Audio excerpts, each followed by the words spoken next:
टाटा ने दिखाई अपनी मायावी ताकत तो बौखला उठा चीन। अकेले दम पर टाटा ने ड्रैगन को ठोकने की कर ली तैयारी।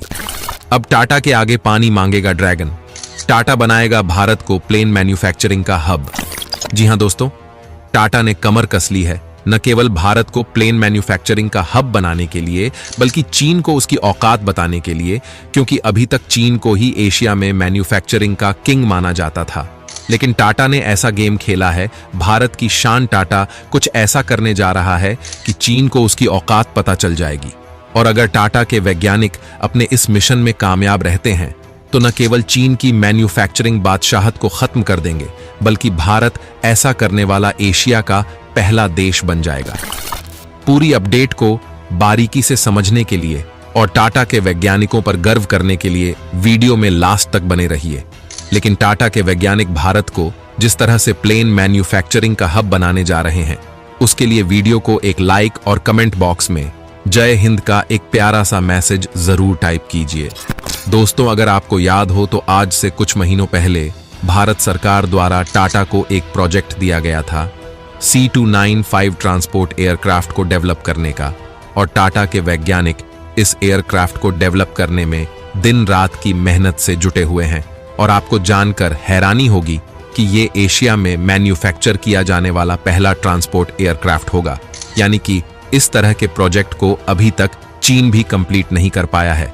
और यही कारण है कि जब टाटा को भारत सरकार द्वारा ये प्रोजेक्ट दिया गया था तो चीन बौखला उठा था, चीन रोने लगा था और ऑफिशियल बयान जारी किया था कि टाटा के पास इस ट्रांसपोर्ट एयरक्राफ्ट को डेवलप करने का कोई अनुभव नहीं है। ऐसे में टाटा का ये प्रोजेक्ट फेल हो जाएगा। लेकिन दोस्तों, आपको जानकर खुशी होगी कि टाटा के वैज्ञानिक C295 ट्रांसपोर्ट एयरक्राफ्ट को डेवलप करने में ऐतिहासिक सफलता हासिल कर चुके हैं। लेकिन अब तो दूसरा ही भूचाल आने जा रहा है। वास्तव में यह भूचाल नहीं बल्कि तूफान होगा और इसकी रफ्तार इतनी तेज होगी कि चीन इसमें मच्छर की तरह उड़ जाएगा। क्योंकि जिस C295 ट्रांसपोर्ट एयरक्राफ्ट प्रोजेक्ट को लेकर चीन द्वारा कहा जा रहा था कि टाटा का यह प्रोजेक्ट फेल हो जाएगा, अब टाटा के वैज्ञानिक ठीक इसी तरह के एक और मिशन पर निकल चुके हैं और पहले से भी खतरनाक धमाका करने जा रहे हैं। लेटेस्ट जानकारी के अनुसार अब टाटा के वैज्ञानिक C130 super Hercules tactical airlifter विमानों की मैन्युफैक्चरिंग करने जा रहे हैं। यानी कि चीन को दोहरा सदमा देने की तैयारी चल रही है। और अगर टाटा के वैज्ञानिक इस प्रोजेक्ट में सफल होते हैं तो C295 ट्रांसपोर्ट एयरक्राफ्टों के बाद एक और नया इतिहास लिखा जाएगा। आप ऐसा मान लीजिए कि एशिया में मैन्युफैक्चरिंग हब की कुर्सी चीन से खिसक कर भारत के पास चली आएगी। रिपोर्ट के अनुसार C130 super Hercules tactical airlifter विमानों की मैन्युफैक्चरिंग करने में अमेरिका की एक कंपनी लॉकहीड मार्टिन टाटा के वैज्ञानिकों की मदद करने वाली है। यानी कि देखा जाए तो अब अमेरिका भी चाह रहा है कि कोई भी जतन करके भारत को एशिया का सबसे ताकतवर देश बना दिया जाए और वो चीन पर भारी पड़ने लगे। लेकिन सोचने वाली बात यह है कि अमेरिका कभी भी किसी का सगा नहीं हुआ है। अमेरिका ने जिसके साथ दोस्ती की है उसने कभी ना कभी उस देश से दगा किया है, उस देश को धोखा दिया है। ऐसे में रक्षा विशेषज्ञ मान रहे हैं कि भारत को अमेरिका पर ज्यादा भरोसा नहीं करना चाहिए।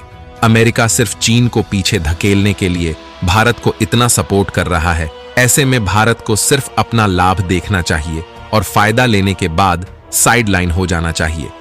यानी कि जैसे ही भारत को ट्रांसपोर्ट एयरक्राफ्ट डेवलप करने का पर्याप्त अनुभव हासिल हो जाए, भारत अमेरिका को साइड कर दे और भारत कुछ ऐसा ही करेगा, क्योंकि अमेरिका की चालबाजी दुनिया से छिपी नहीं है।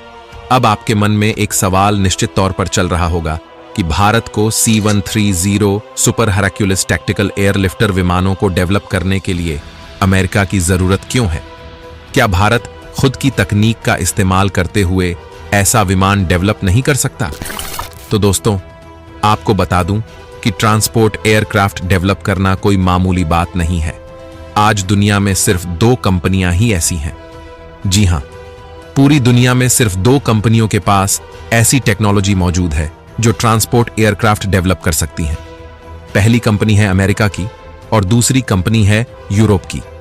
ऐसे में अगर जल्द से जल्द भारत को ट्रांसपोर्ट एयरक्राफ्ट डेवलप करने में महारत हासिल करनी है तो भारत को किसी विदेशी कंपनी का साथ चाहिए ही होगा।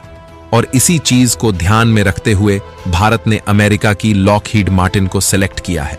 रिपोर्ट के अनुसार इस विमान का निर्माण सभी तरह के इलेक्ट्रॉनिक वायरफेयर सूट के साथ भारत में ही किया जाएगा। इससे भारत के एयरोस्पेस इकोसिस्टम को बढ़ावा मिलेगा और मेक इन इंडिया प्रोग्राम को बूस्ट मिलेगा। साथ ही भारत में इस विमान के प्रोडक्शन को लेकर एक मजबूत सप्लाई चेन स्थापित हो जाएगी, जिससे इस विमान में लगने वाले किसी पार्ट के लिए भारत को अमेरिका पर निर्भर नहीं रहना पड़ेगा, क्योंकि इस तरह के हालात में भारतीय हथियार प्रोजेक्टों को देरी का सामना करना पड़ता है। जिस तरह की देरी तेजस फाइटर जेट का इंजन समय पर न मिलने के कारण भारत के तेजस फाइटर जेट प्रोग्राम में हो रही है, और इससे भारतीय वायुसेना को समय पर पर्याप्त संख्या में तेजस फाइटर जेट नहीं मिल पा रहे हैं। लेकिन इससे भी कहीं बड़ा फायदा टाटा ग्रुप को होगा। जिस तरह से टाटा ग्रुप विदेशी कंपनियों के साथ मिलकर इस विमान को बनाने में अपना योगदान देगा, इससे टाटा ग्रुप को विमान बनाने का अच्छा खासा अनुभव प्राप्त होगा। इसके अलावा बताया तो ये भी जा रहा है कि आने वाले समय में टाटा कमर्शियल प्लेन को भी बनाने का काम करेगा। ऐसे में टाटा के लिए ये प्रोजेक्ट काफी अहम हो जाता है। टाटा एडवांस्ड सिस्टम्स लिमिटेड और लॉकहीड मार्टिन के बीच हुए इस समझौते के तहत इन जहाजों के रखरखाव, मरम्मत और ओवरहॉल जैसी सुविधा भी भारत में ही उपलब्ध हो जाएगी।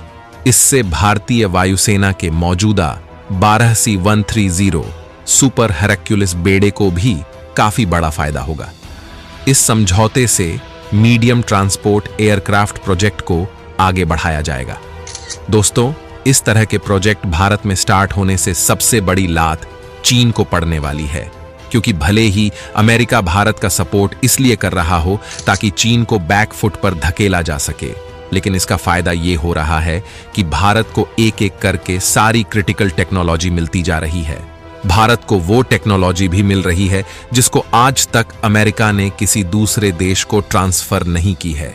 यानी कि जिस टेक्नोलॉजी को डेवलप करने में भारत को कम से कम 50 सालों का समय लगता, चीन के चक्कर में भारत को वो टेक्नोलॉजी धड़ाधड़ मिलती जा रही है।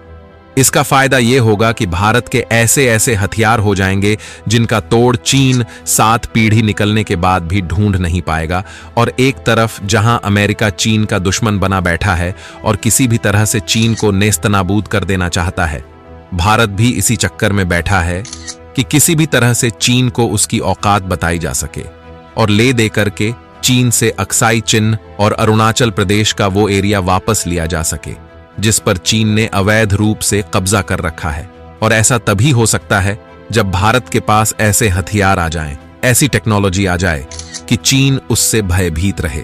और अब एक एक करके न केवल पब्लिक सेक्टर के वैज्ञानिक बल्कि प्राइवेट सेक्टर में भारत की शान टाटा जैसी कंपनियां कुछ ऐसा ही कारनामा करने में जुटी हुई हैं। तो दोस्तों, इस वीडियो में फिलहाल के लिए बस इतना ही। वैसे आपको क्या लगता है, क्या टाटा के वैज्ञानिक भारत को एशिया में ट्रांसपोर्ट एयरक्राफ्ट मैन्युफैक्चरिंग का हब बना सकते हैं? आप अपनी राय हमें कमेंट के माध्यम से जरूर बताएं। और वीडियो को अंत तक देखने के लिए धन्यवाद। जय हिंद, जय भारत।